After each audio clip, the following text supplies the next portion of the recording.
All right, it's all yours, Evelyn. If I can just remind everyone that this meeting is being recorded and that if any member of the public would like to sign up for public comment, please do so via the chat. The chat will be closed at 9:05.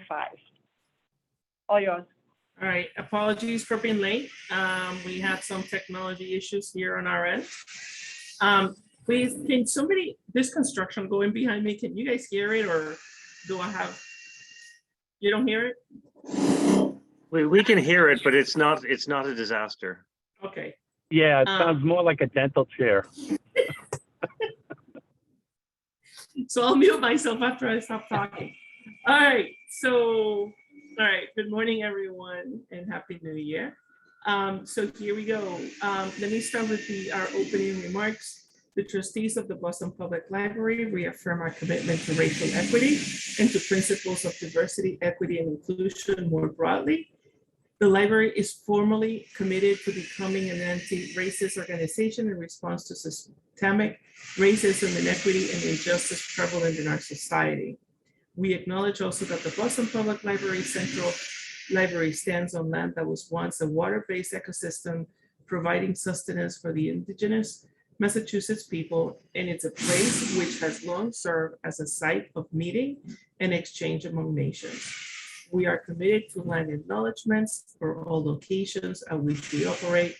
We reaffirm this commitment to set the context for our planning, deliberations, and public engagement will take place from the spirit of welcome and respect found in our motto, free to all. With that, roll call.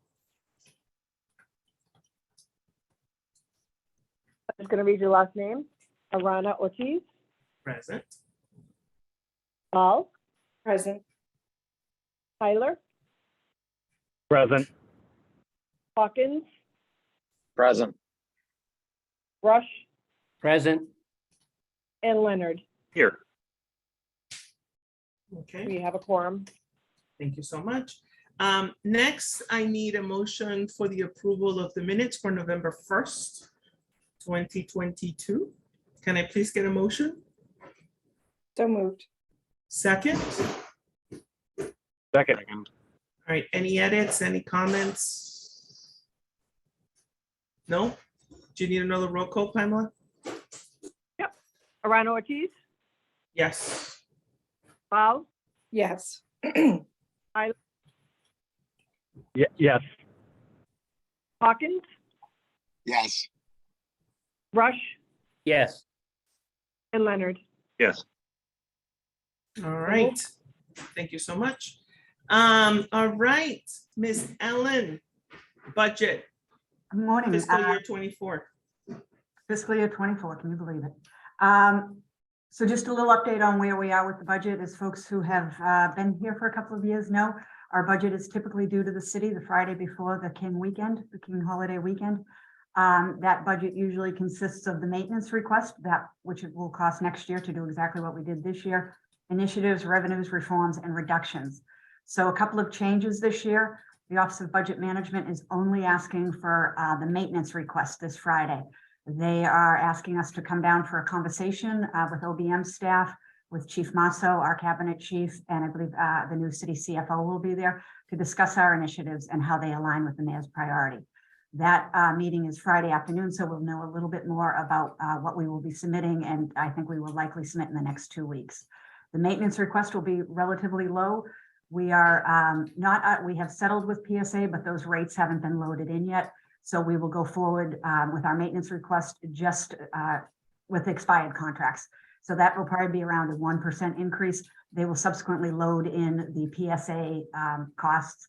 PSA got to 1.5% and 2%. So with compounding, it's a little bit over 5. It's right around 5.6, 5.7. So we will see that when the maintenance, give us back our maintenance, usually sometime in February. And I'm happy to answer any questions about the process. The only thing I was going to ask, actually, Pamela, if we could, because I know that David, you present the budget in front of City Council eventually, and I've sat through. They are doing those hybrids, so you can see the meeting online. So if you guys can let us know when that is, because I found that presentation very useful, and to also hear city council, the elected officials, the commentary and stuff, that I found that very, very good, good information to have. So if we could get dates, like Pamela, if we could have send it to a calendar or the link or whatever, that would be great. It's usually sometime Absolutely. in May. It's but usually in May. Yeah. And it's also Yes, open to it the was public, the so if same people are time last downtown and year. they want to come. Last year, it was the same day as our trustee meeting, and then it got postponed. But yes, I will definitely let you know.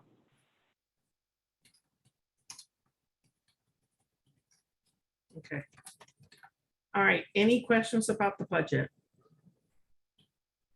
Not a question, but Ellen, do you have a sense, well, I guess it is a question. Do you have a sense of, this new process and what that will entail and like what we have to do to prepare for it?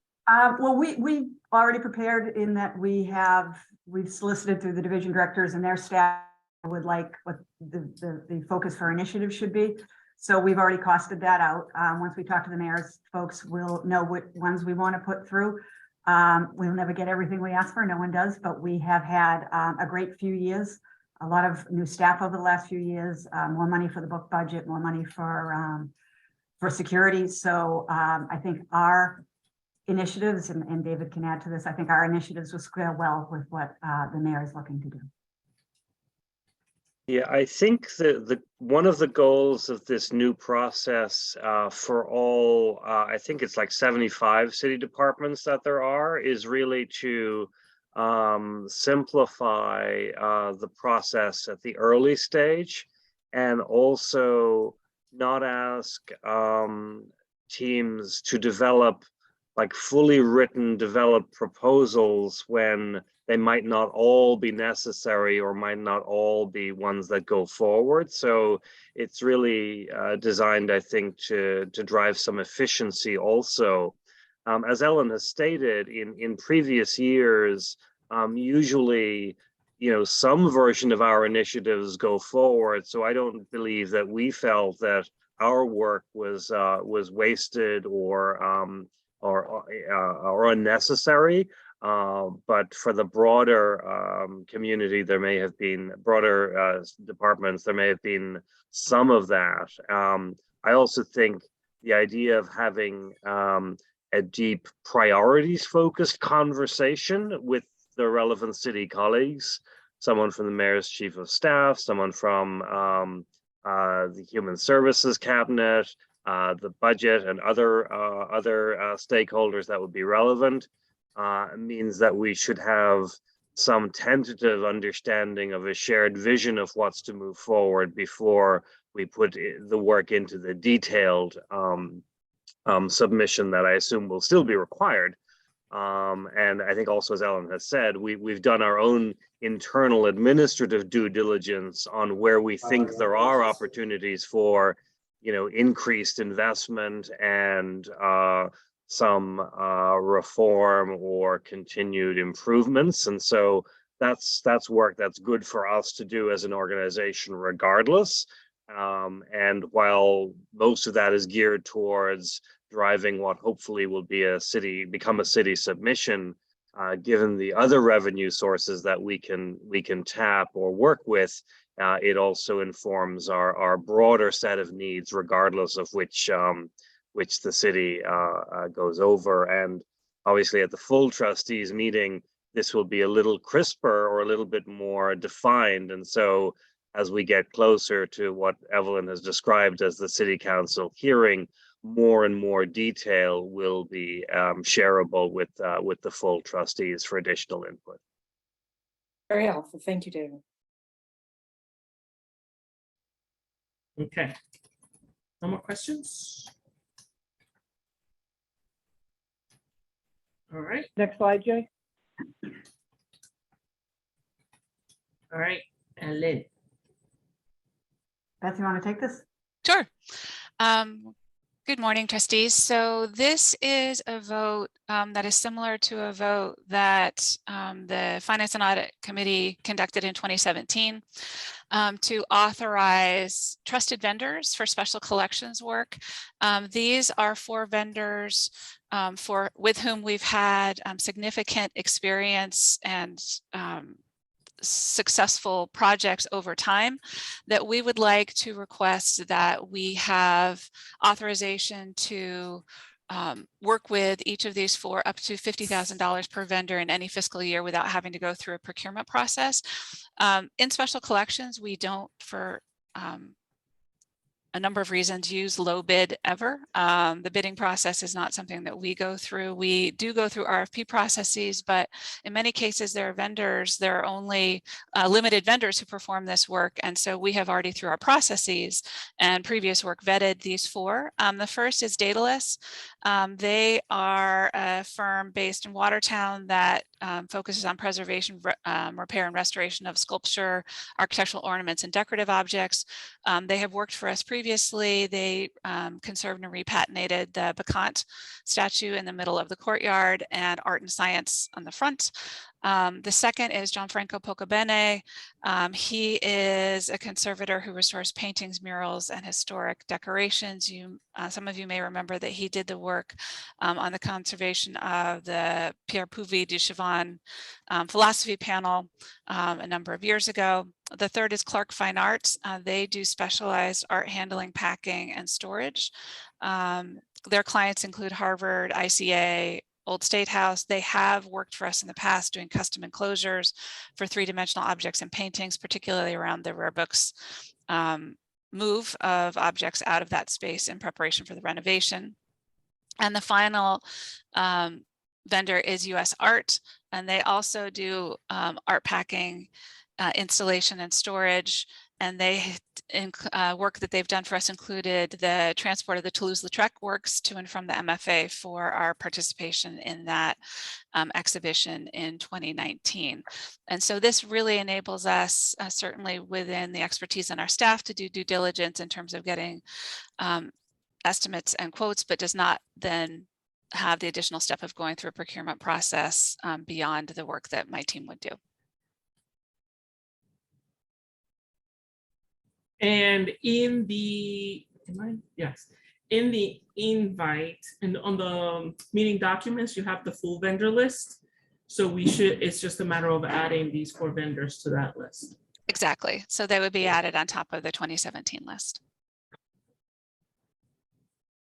Any questions? Just want to note that that list is also on our website, Evelyn. Yes, thank you. Today's meeting. All right. All right, so can I get a motion? So moved. And can I get a second? Second. Second. All right, thank you. And roll call, Ms. Pamela. That we Ron vote that we Ortiz? approve. Yes. Bob, Approved. Tyler, Yes. Hawkins, Yes. Rush, Yes. and Leonard. Yes. Approved. Thank you so much. Next. And on the next, we also have Evan English here. Just a point of clarification. We had expected that this could come in over $200,000. So since the limit right now that this committee can approve is $100,000, we did ask for it to be delegated back. As it turned out, we didn't need that delegation, but Evan English is here to talk a little bit more about the detail. All right, Evan. Good morning. So this is a contract to perform some post-processing work on newspaper content that has been scanned from microfilm. So this would allow us to basically take a lot of the content that we shared with a company called MyHeritage, which is an online genealogy platform. We had a partnership with them a few years ago where we provided them access to our microfilm. They provided us access to the images that they created, but there's some additional work that has to be done to make the content searchable and to make it ingestible into our digital repository and make it accessible on Digital Commonwealth, which is our sort of public-facing digital library for historical materials. So this contract would allow us to process almost 600,000 pages worth of that material. So it's one of the biggest projects we've done in terms of newspaper microfilm. Questions regarding this contract?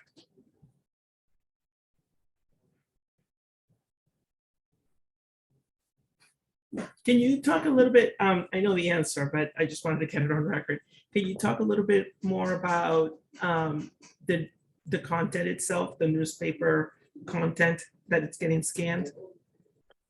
Sure, yeah. So it's typically the content that we're going to be selecting for this project will mostly be 19th century, late 19th century and early 20th century newspapers, primarily Boston newspapers. So it provides a historical coverage of Boston and surrounding areas, focusing on larger newspapers of record that would have had a significant local and national focus.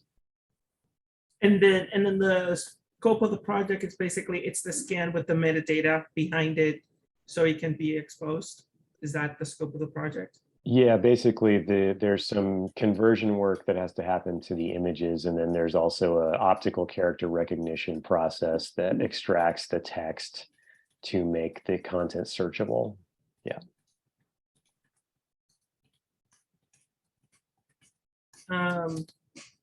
Do we know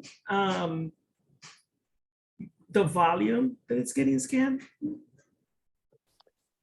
Yeah, so in this project, it's about 600,000 pages. All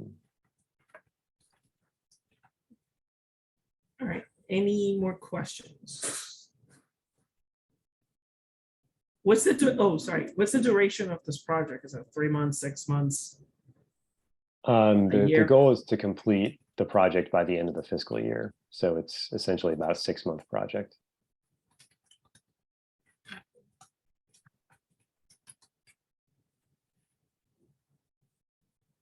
I would imagine that there's a lot more than the 600 pages. So is there an intent that after this work is done, do another selection of another batch that will go through contracting again?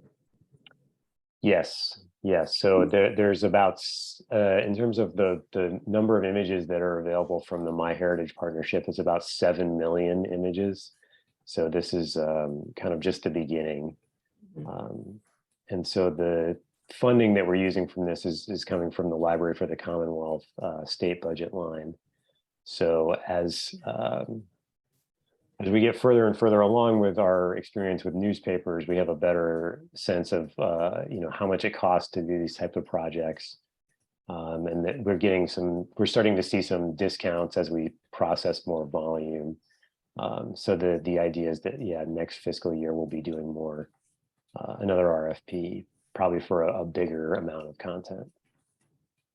Yeah, and I would just remind us all that this is one pilot among a particular project, which itself is a smaller part of the overall newspaper digitization effort, and the access to newspapers in what will be the resultant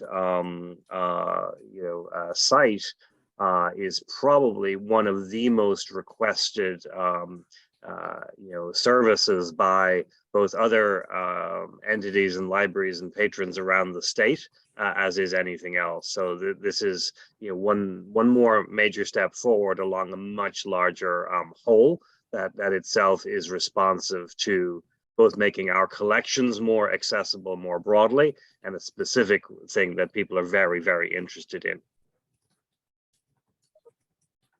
All right. Any more questions? You all have been very quiet. Let me send some Puerto Rican coffee your way.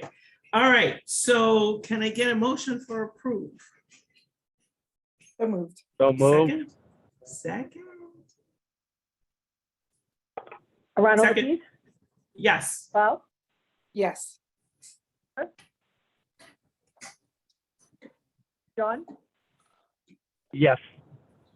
thank you. Hawkins, Yes. Russ, Yes. and Leonard. Enthusiastic, yes. Finally. I don't want to be that meeting that nobody wants to attend to because it's so boring. And all right. No, that was a highlight. No, this will be the highlight. Okay, so there's a request to increase the approval amounts. Ellen, do you want to go talk it through? Absolutely. So we wanted to have a conversation about changing some of the approval levels when we're buying things on the trustees side. Currently, under $10,000, management and staff just make a best decision and go with that. $10,000 to $50,000, we are authorized by the trustees to buy off state contract or the Mass Higher Education Consortium contract, or we can do what's called written quotation contracts, lay out the specifications, whoever is low bidder gets the contract. Anything else between 10 and 50,000 we bring to the trustees. And we wanted to discuss whether the trustees would be willing to recommend we increase that to $50,000.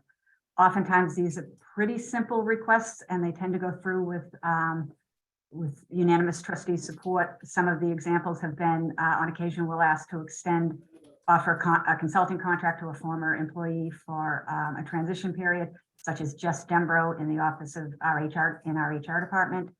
A few months ago, we asked her authorization to use a headhunter that Sarah had found after talking to a number of folks to help us find a research collection manager. That was $50,000, as I said. We'll need approval to use Arrow Street to do some signage for us, and we always use them because they did the original signage in the Boylston Street renovation project. So it's that sort of thing that we would say that we exercise good judgment on, and that it might streamline the process if we were able to make those decisions ourselves. Certainly understand that the trustees might have some concern about that, so happy to discuss that.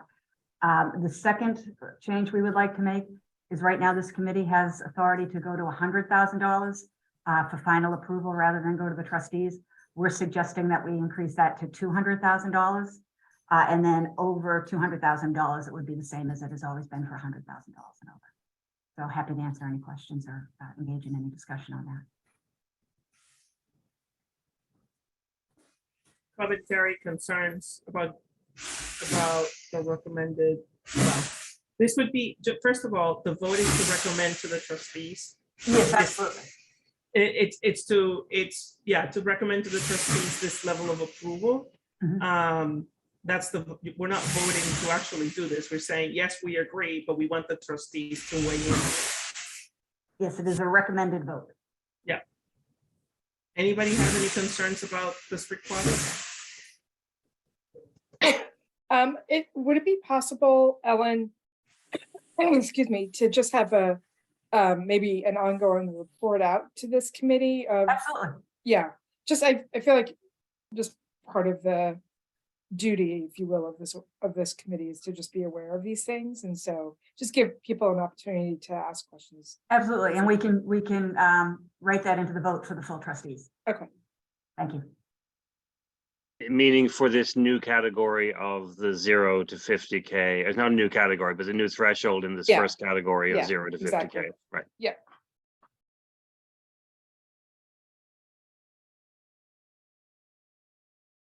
All right, anything else? Okay, if not, can I get a motion? I'm sorry. So we're voting to make this recommendation to the full board. Yes. Okay, so moved. It's a recommendation to the board of trustees. So moved. Second?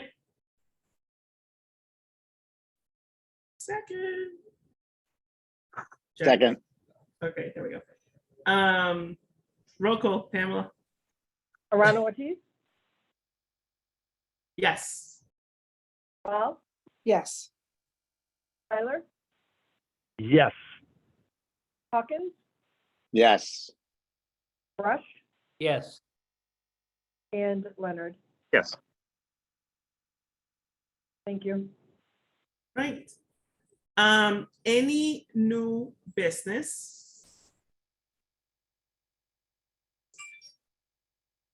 Nothing? No new business? Excellent. Can we open up? I think we have only one person for public comment. Is that correct then? Yes, Jay, can you change the slide?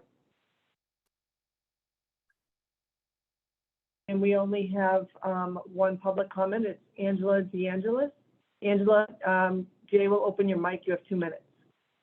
It's Amber. I'm sorry, Amber. I don't know voice. I have no idea what name I gave. Amber DeAngelis. Oh, Thank you. can you hear me?